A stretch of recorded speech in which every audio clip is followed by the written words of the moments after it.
6 महीने तक कानून में प्रोविज़न है मुख्यमंत्री बने रहने का। जब वो मुख्यमंत्री जी चाहेंगे तभी ना कोई दूसरा मुख्यमंत्री जी बनेंगे। नमस्कार। पॉलिटिक्स में आप सबों का स्वागत है। और आज हम पॉलिटिक्स में बात बिहार की उस पॉलिटिक्स की कर रहे हैं जो इन दिनों थोड़ा हॉट होता जा रहा है।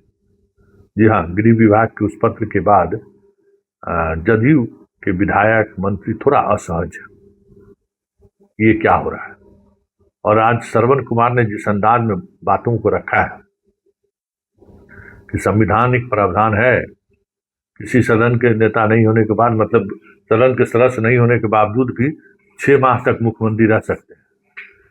इसलिए कोई दबाव देकर नीतीश कुमार को गद्दी से हटा दे, ये होने को नहीं है।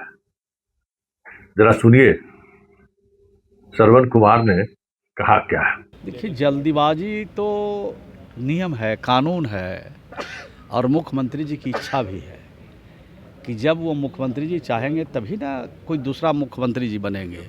जब तक वो मुख्यमंत्री हैं और 6 महीने तक कानून में प्रोविज़न है मुख्यमंत्री बने रहने का, तो जब वो त्यागपत्र देंगे, परित्याग करेंगे मुख्यमंत्री का पद, तभी कोई ना मुख्यमंत्री बनेगा। इसमें जल्दीबाजी का क्या बात है? अगर कोई जल्दीबाजी करने की कोशिश करेंगे तो वो तो नियम है, कानून है, उसके हिसाब से कार्रवाई होगी।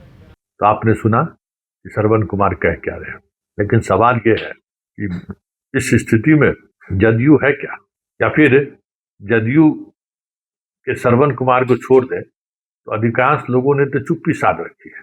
इन्हीं के एक मंत्री मदन सहनी ने तो यहां तक घोषणा कर दिया कि सम्राट मुख्यमंत्री बनेंगे और निशांत डिप्टी सीएम बनेंगे, जल्द सब कुछ हो जाएगा। तो क्या पार्टी के अंदर नीतीश कुमार के जाने को लेकर कसमकस की स्थिति है, या फिर सब कुछ तय है? लेकिन एक बात तो जो दिख रहा है, जैसे जैसे समय बीत रहा है, जैसे जैसे विलंब हो रहा है, देखिए कोई कैबिनेट की बैठक नहीं हो रही है पिछले 2 महीने से। 2 महीने से क्या, विधानसभा के सत्र के बाद से कैबिनेट की बैठक क्या हुआ नहीं हुआ, क्या ब्रीफिंग, कुछ भी नहीं हुआ है। कैबिनेट की बैठक नहीं हो रही है, महत्वपूर्ण नहीं ले पा रही है कोई भी विभाग। स्थिति यह है कि चाहे वो फिनांस का हो मसला, चाहे राज्य में क्या कहते हैं गैस सिलेंडर की कमी का मसला हो, पेट्रोल की कमी का मसला हो, जिस तरीके से एक ताकत रहती थी नीतीश कुमार के एक्टिविटी में, वो भी नहीं दिख रहा है। हाँ, रोजाना वो कहीं घूमने के लिए जरूर चले जाते हैं, कल भी वैशाली गए, आज भी वो निकले हुए हैं, लेकिन प्रशासनिक फैसले नीतीश नहीं ले रहे हैं, ये साफ लग रहा है। सारे मंत्रिमंडल के जो भी सदस्य हैं, जो भी मंत्री हैं, उनकी भी स्थिति वही है, मंत्रालय ना के बराबर हो जा रहे हैं, कोई निर्णय नहीं हो रहा है। सरकार पूरी तरफ से ठप कह सकते हैं। इतने वित्तीय संकट के दौर से सरकार गुजर रही है कि बहुत कुछ कड़े फैसले लेने की जरूरत थी, वो भी नहीं हो पा रहा। ऐसे में जल्दबाजी की बात स्वाभाविक है, क्योंकि पूरा महकमा इसके लिए मानसिक तौर पर तैयार है कि अब नीतीश कुमार जाएंगे। इसमें जितना वक्त लगेगा, बिहार के गवर्नेंस के लिए समस्याएं पैदा नहीं, लेकिन सबसे इतर जो सबसे महत्वपूर्ण बात है कि श्रवण कुमार के इस बयान का मतलब क्या है। क्या अभी भी दिल में कुछ पेच फंसा हुआ है?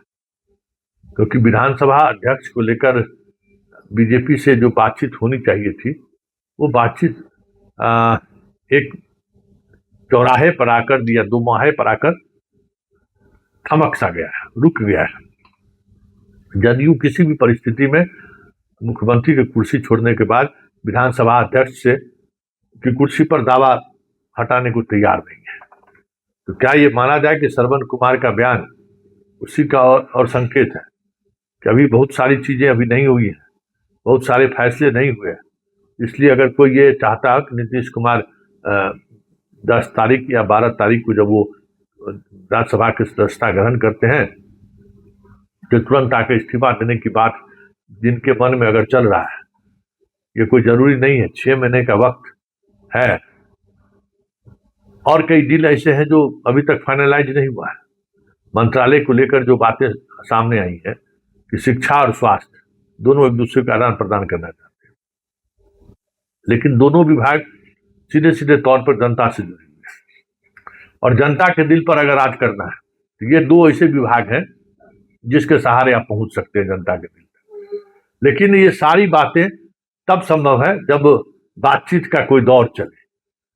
संजय झा और ललन सिंह पिछले सप्ताह आए थे, कुछ बातचीत हुई थी, लगातार बैठकों का सिलसिला भी चला था, लेकिन उन सबों के जाने के बाद बातचीत ठहर गई, सदन का सत्र चल रहा था। आज फिर आना चाहिए ऐसा कयास लगाया जा रहा है कि ये लोग आएंगे तो फिर उस पर बात आगे बढ़ेगी। दिल्ली में भी बात करने की कोशिश हुई है कहा जा रहा है, लेकिन शाह पूरी तौर पर अब चुनावी मूड में आ चुके हैं और असम का चुनाव की तो उल्टी गिनती शुरू हो गई। प्रधानमंत्री वहां लगातार दौरा कर रहे हैं।